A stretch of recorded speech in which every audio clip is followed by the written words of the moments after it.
네, 안녕하세요. 주필승 투자연구소 소장 주필승입니다. 예, 오늘 오전에 좀 플러스로 시작하다가 낙폭을 상승폭을 많이 줄이면서 장을 마쳤는데, 수급적으로는 외국인 매수가 꾸준히 들어왔고 기관도 코스닥 시장에 매수를 했고, 그럼에도 불구하고 지수가 하락했던 배경은 바로 2차 전지주의 대규모 하락입니다. 2차 전지주들이 전일 신저가를 낼 수 있는, 내고 있는 그런 모습이 나오고 있는데, 상당히 좀 안타까운 모습이 나오고 있습니다. 기관과 외국인 역시 동반 매도에 많이 나서고 있는 그런 모습이고요. 이건 에코프로 BM 주봉이고, 이거는 이제 일봉인데 꼭 반등다운 반등이 나오지 또 하락, 그리고 공매도까지 온 수급이 이어지고 있습니다. 수급적으로 코스닥 시장에 외국인 기관이 500억, 500억 이렇게 매수를 했고, 선물 시장에서도 1000억의 매수를 보이면서 외국인 시각은 그렇게 나쁘지는 않습니다. 하지만 우리가 그 IRA 때문에 그 최대 미국의 수혜를 받는다라고 2023년도에 엄청난 2차 전지 붐이 있었죠. 2차 전지 붐이 있었는데, 이런 부분이 축소된다라는 얘기가 나오면서 오늘 2차 전지 섹터가 전반적인 약세를 보였습니다. 옛날에는 뭐 32년까지, 33년까지 계속해서 수혜를 받는다라고 했는데, 최근 나온 내용은 2028년 내후년 한 2년 후에 폐지하겠다, 이런 얘기가 나옵니다. 트럼프는 당선될 때부터 IRA를 완전히 폐지하겠다, 이렇게 해서 얘기를 했습니다. 하지만 우리나라의 뭐랄까, 전문가라는 사람들은 함부로 폐지할 수가 없다, 이런 식으로 계속 반론을 했었는데, 물론 바로 폐지는 할 수가 없습니다. 말이 맞고요. 하지만 그 혜택을 받았던 기간을 완전히 지금 줄여가지고 2028년이면 벌써 2년 반밖에 안 남았는데, 그때 폐지할지 아니면 뭐 바로 시작하자마자 폐지할지는 모르겠지만, 요게 21일 날, 내일이죠. 내일 표결이 나옵니다. 그래서 이게 만약에 표결이 된다라고 하면 2차 전지 섹터에는 다시 한번 악재가 작용할 수밖에 없습니다. 전기차가 대체로 비싸요. 비쌈에도 불구하고 공제나 혜택을 주기 때문에 판매가 됐던 건데, 이 부분이 없어진다라면 더 이상 전기차를 굳이 살 필요가 없어지는 거죠. 뭐 환경을 위해서 산다라고 하지만 전기차 부분이 부담이 되니까 또 좋은 영향을 주고 있습니다. 자, 얼마 전에 신용등급 강등이 나왔죠. 거기에 보면 공화당이 감세, 가뜩이나 지금 부채가 상당히 높아가지고 급등을 하고 있는 이런 상황에서 뭐 감세, 세금을 걷지 않겠다고, 그러니까 점점 더 어려워지는 것이 아니냐라고 해서 신용등급을 강등했다라는 건데, 여기에서 이 감세법이 이제 통과가 됐습니다. 그러면서 어떤 얘기가 나오냐면, 그러면 너 이번에 법인세를 감세하면 어디서 재원을 마련할 거냐? 바로 IRA. 그래서 이 줄이는 거예요. IRA의 보조금을 없애서 세를 하겠다라는 트럼프의 전략인데, 요게 이제 또 나오면서 이렇게 IRA 폐지가 나온 거예요. 그러니까 결국에는 법인세를 깎아주기, 감면을 하기 위해서 IRA를 폐지한다. 그러니까 트럼프 재임 시간에는 아무래도 폐지 가능성이 높아지고 있다. 그러니까 2차 전지 섹터들이 전반적인 약세를 보였다, 이렇게 볼 수가 있습니다. 에코프로 BM의 공매도인데요. 공매도가 연일 계속 늘어나요. 10만 원대부터 오늘 88,100원까지 계속해서 공매도가 점점점 늘어나고 있습니다. 공매도 금액도 좀 커지고 있고, 요 10만 원대에 많은 공매도가 나왔어요. 그래서 차익을 내고 있는데, 누가 주로 많이 매도하느냐면, 외국인은 샀다 팔았다 샀다 팔았다 단타 위주로 공매도를 치고 있다라고 하면, 사모펀드는 여기서부터 꾸준하게 계속 매도하고 있고, 연기금, 투신, 결국에는 우리나라 국내 기관들이 계속해서 매도하고 있고, 외국인도 이 매도에 동참하고 있어서, 이런 부분이 아무래도 에코프로 BM을 비롯한 2차 전지 섹터 전반적인 공매도가 계속 진행되고 있습니다. 지금 수급도 사실 어려운 상황에서 공매도까지 나오니까 저런 반등이 잘 나오지 않는 그런 안타까운 모습을 보여주고 있습니다. 배터리 아저씨죠? 최근에 유튜버로 변신을 했는데 상당히 좀 거친 발언이 나왔어요. 이거는 제가 읽어주지 않겠습니다. 보여만 드릴게요. 이런 거친 발언. 예, 뭐 짜증 나겠죠. 하지만 이제 저는 좀 거시기한 게, 예, 그렇잖아요. 이게 결국에는 2차 전지 붐 때 홍보 책도 팔아갖고 방송 출연해가지고 어차피 돈을 좀 많이 벌었던 그런 기관인데 갑자기 모르겠다. 나는 모르겠으니까 누구한테 물어봐라. 뭐 이렇게 얘기하잖아요. 예. 참 안타깝습니다. 예, 이런 것들을 보고 참 많은 사람들이 이제 사실 소위 말해서 제 생각에는 몇 조 원대 이상의 손실이 났을걸요. 합치면 뭐 더 될 수도 있죠. 예. 워낙 고점이 많이 물렸던 분들이 많아서 수많은 사람들이 고통을 받고 있는데 어떻게 이제 이런 발언을 하고 있는지 참 안타깝습니다. 예. 이런 사람의 인격이 이제 나타나고 있는 건데 예. 좀 싫어요. 저는 아무튼 옛날부터 좀 알아봤지만 하여튼 많은 분들이 맹신을 해서 좀 그랬습니다. 지금도 믿고 계신 분들 많아요. 그런데 참 안타깝죠. 예. 옛날에 하나증권인가요?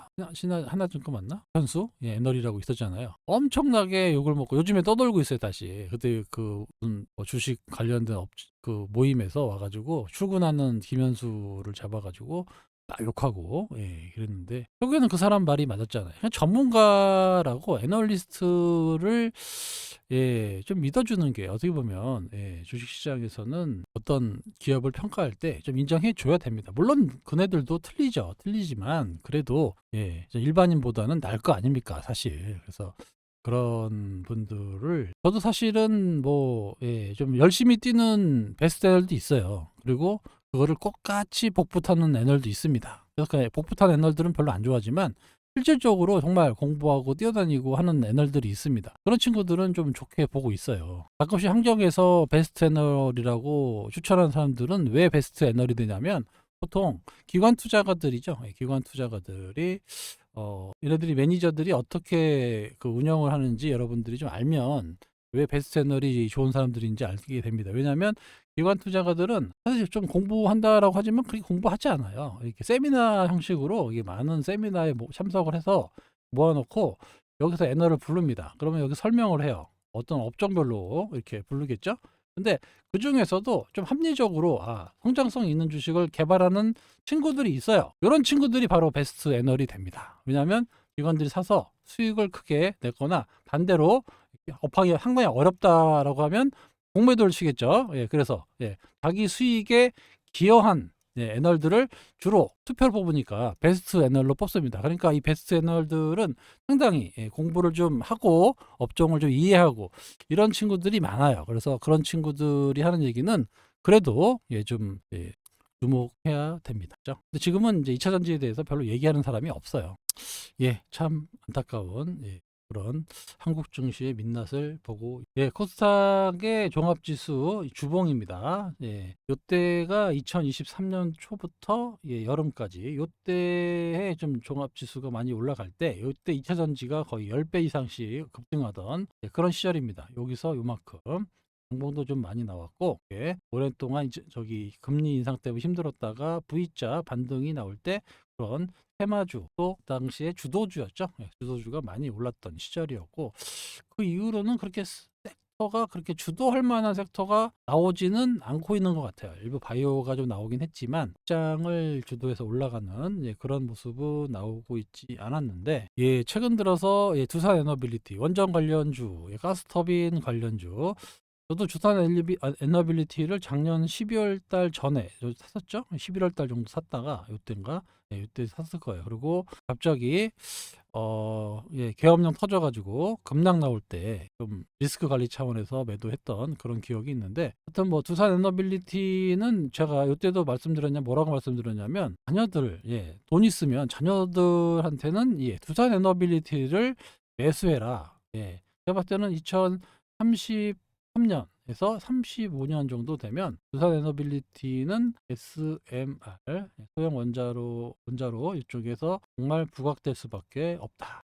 중국을 할 수도 프랑스는 비싸고 미국도 단가가 안 나오고 결국에는 한국이 원전을 먹는다라고까지 말씀을 드렸습니다. 아무튼 두산 에너빌리티가 지금 여기 12년 신고가예요. 맨날 52주 신고가는 들어보셔도 10년 신고가는 처음 들어보실 겁니다. 12년 만에 신고가를 현재 뚫고 나가고 있기 때문에 이 얘기는 뭐냐? 이 매물이 없어요. 이거는 10년 동안 갖고 있는 사람도 없고 이런 사람들은 매도하지도 않을 겁니다. 그래서 위에가 열려 있어요. 이게 열려 있어요. 예, 요게 가장 중요한 겁니다. 그래서 두산 에너빌리티는 제 생각에는 꽤 오랫동안 예, 상승할 가능성이 높은 예, 그런 주식 중에 하나다. 이렇게 말씀을 드릴 수 있습니다. 물론 지금 올라서 지금 얘기하느냐라고 할 수 있겠지만 예, 이거는 뭐 제 생각에는 좀 흔들려도 예, 좀 사놓으면 좀 크게 안정적인 상승이 이어질 수 있다. 예, 이렇게 보실 수 있습니다. 예, 다만 많이 올라왔기 때문에 어느 정도 슈팅 나오면 좀 눌러주겠죠. 예, 눌러주는 시점에서 조금씩 모아 나가시면 두산 에너빌리티 틀림없이 여기 7만 원대를 넘어서 예, 점 예, 15만 원, 20만 원도 충분히 갈 수 있는 그런 주식이다. 이렇게 평가가 되고 있습니다. 그래서 예, 새로운 먹거리죠. 예, 원전의 SMR, 예, 소형 원자로 해서 결국에는 두산에너빌리티가 세계를 먹을 수 있는 그런 날이 올 거예요. 시간은 좀 걸립니다. 지금 2025년이니까 한 10년 보고, 예, 10년 정도 보고 단기적으로. 그래서 제가 이 자녀들한테 이 주식을 사다라고 말씀을 드렸던 거는 이렇게 해서 급성장할 수밖에 없는 이런 주식이 될 것 같아요. 옛날에 삼성전자가 일행 만들고 좀 이렇게 올라갈 때 이런 타임으로 보시면 됩니다. 그래서 안정적인 예, 꾸준한 상승 길게 보시면 일단 에너빌리티 같은 주식은 예, 여러분들이 꼭 주목해야 되는 예, 그런 시점에 나와 있습니다. 아시겠죠? 예, 그 밖에도 저는 예, 어제 그저께 계속해서 그 박경철 시골의사 예, W 옛날에 봤던 건데 상당히 오래된 거죠. 예, 수년 전에 한 8년 전인가요? 옛날에 봤던 그런 영상들인데 거기서 보면은 이제 세상을 움직이는 1%, 세상을 1%인데 0.1%의 천재가 있어. 천재를 따라할 수 있는 0.9 합쳐서 1%거든요. 이 1%의 사람이 예, 99%를 이끌었다는 얘기인데 그 얘기는 뭐냐? 예, 어떤 변화가 있을 때 변화를 느끼고 이게 앞으로 된다 안 된다를 예, 이게 판단할 수 있는 통찰력이라고 그러죠. 예, 그런 것들이 있는 사람이 결국에는 주식시장에서 대박을 내더라. 예, 저는 이런 사람들을 많이 봤습니다. 예, 예를 들어서 산업은행 있죠. 산업은행. 여의도에 산업은행이 있습니다. 산업은행에 우리나라 국제뿐만 아니라 이제 산업에 대한 연구를 하는 국정 연구를 하는 부서의 부장님이 계세요. 이분이 아니 참 주식을 잘해요. 그래서 아니 왜 이렇게 주식을 잘하시냐 물어봤어요. 그랬더니 이제 그분이 반주를 좋아하셔갖고 반주를 하면서 알려주셨는데 이 우리나라의 모든 업종 산업을 사이클이 있잖아요. 이 사이클이 다 틀리단 말이야. 이거를 너무나 잘 알고 있기 때문에 사이클이 안 좋을 때 매수해서 사이클이 좋을 때 매도하고 당연히 사이클이 좀 많이 고점에 왔다 싶으면 매도하고 또 많이 안 좋은 요 사이클로 또 가고 이런 식으로 이런 식으로 다른 것들은 막 이렇게 갔다가 이렇게도 가고 사이클이 다 틀리겠죠. 이렇게를 사이클 좋을 때 매도해서 사이클 안 좋은 주식을 사고 이런 식으로 하신 거예요. 그래서 계좌가 한 5천만 원 정도로 시작을 한 계좌인데 옛날 것도 뒤져보니까 이게 한 5년 정도 5년 정도 지나니까 얼마 됐을 것 같으면 이게 5천만 원 시작해서 5년 정도 지났는데 산업 사이클에 투자했는데 50억이 넘어갑니다. 5천만 원 투자했는데 100배가 난 거죠? 100배 맞나요? 네, 그렇죠. 100배. 5년 만에 100배가 났어요. 100배. 대단하죠? 예. 요것도 본인 계좌도 아니에요. 예, 자기 이제 그 동기 거 관리해 주는 겁니다. 본인 계좌는 어마어마해요. 이렇게 여기 이제 산업에 대한 통찰력이 있으니까 충분히 가능한 거고 뭐 작전하는 것도 아니고 그냥 사이클이 안 좋을 때 사서 사이클 오르면 팔고 이렇게 돼서 또 이런 거 팔고 그런 거죠. 이런 식으로 매매를 하시는 거예요. 예를 들어서 옛날에 뭐 호롱이나 효성 이런 것들 있잖아요. 이런 것들 그런 것들 막 바닥에서 막 샀는데 몇 개월 지나 있으면 막 여기 올라가 있고 또 이렇게 사이클 밑에 있는 거 사가지고 얘들 팔고 이런 것들 이런 것들을 아는 분들은 주식에서 실패하실 수가 없어요.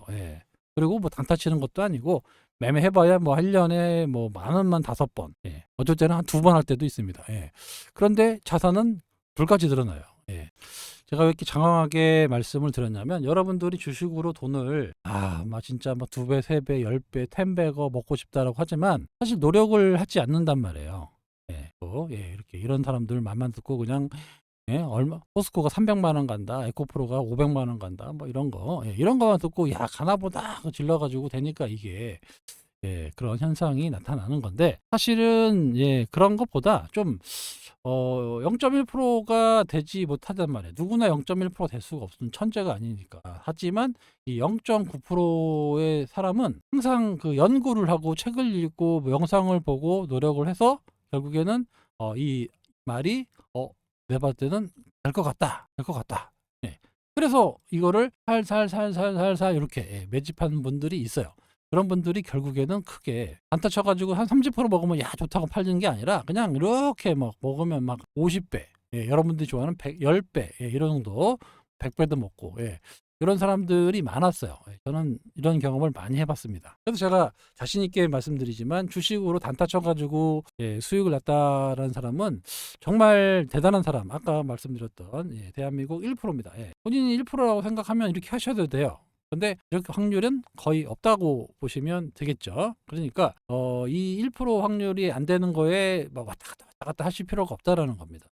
어떤 좀 상황이 변할 수 있는 이런 상황에 이런 종목이 변할 수 있고 또 이런 종목이 또 이렇게 변할 수 있고 이런 세대에 사서 이렇게 먹던지 아니면 지금 올랐지만 더 이만큼 파이가 있다라고 생각하는 종목에 배팅해서 가만히 기다리면 되는 거예요.